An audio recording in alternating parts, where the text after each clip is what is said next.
Well, North Korea has already beaten the world to the punch. They've been building up their strategic oil reserves. So they've got almost not quite a year's worth of oil held in reserve. And China's cheated a lot in these things in the past. The thing that would be effective would be for the United States to basically exclude the Bank of China, ICBC, and some of the major Chinese banks from the U.S. dollar payment system, shut down their U.S. operations. They are facilitating North Korean finance. That would be a kind of sanction that would actually bite.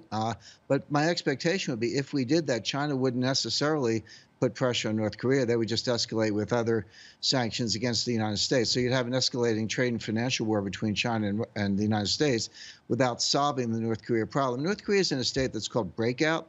Normally, when countries are cheating on nuclear proliferation, nuclear development programs such as Iran, they do it in baby steps. They get called out, they back off, then they wait a year or two, and then they resume, break their promises, and resume.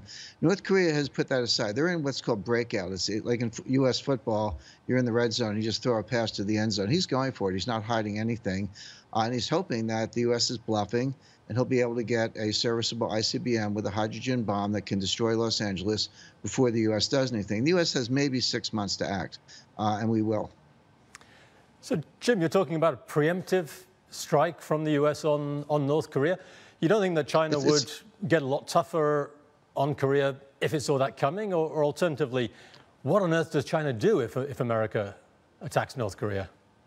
Well, they would look out for their own interests. Obviously, they would be concerned with a U.S. ground invasion that got anywhere near the Yalu River, and as we saw in 1951, they would also be concerned that the United States was trying to reunify the Korean Peninsula on U.S. terms.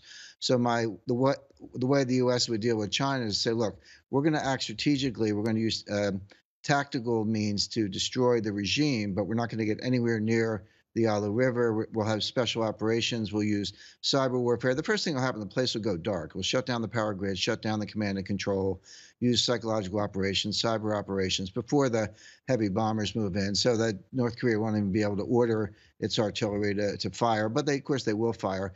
But that's all kind of close to the DMZ.